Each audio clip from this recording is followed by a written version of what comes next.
Le RGPD te donne des droits, et c'est ce que nous allons voir à travers cette vidéo. Alors, première chose, c'est que tu as le droit à l'information. Donc tu as le droit d'être informé de l'utilisation de tes données.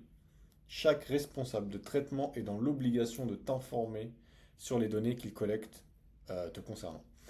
Tu as également le droit d'accès. Ce qu'on appelle le droit d'accès, c'est demander à un responsable de traitement de consulter tes données collectées. Donc il doit te les envoyer dans une structure que tu puisses lire, un tableau, un texte, etc. Ça, tu peux le demander à tous les responsables de traitement qui traitent tes données, que ce soit les applications, que ce soit les administrations, les entreprises, etc.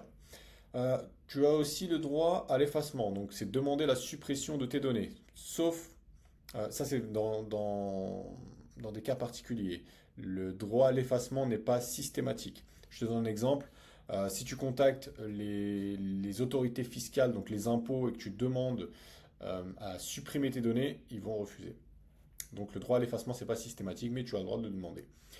Droit à la limitation du traitement, tu as le droit de restreindre l'utilisation de tes données.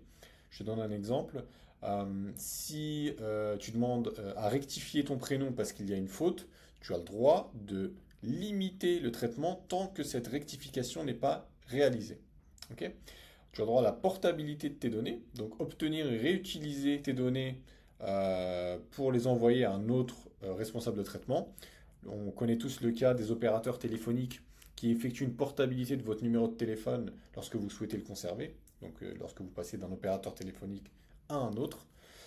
Droit d'opposition automatisé, donc c'est contester une décision sans intervention humaine.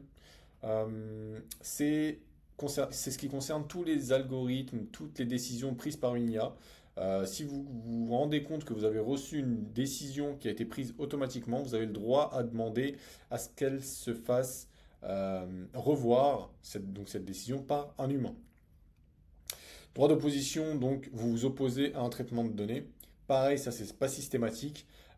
Si vous vous opposez à l'URSSAF pour qu'ils fassent les prélèvements sociaux, ils vont vous dire non. Donc c'est uniquement dans certains cas. Droit à la décision automatisée. Donc ça on l'a vu, contester une décision sans intervention. Et droit d'opposition, ça on l'a vu aussi.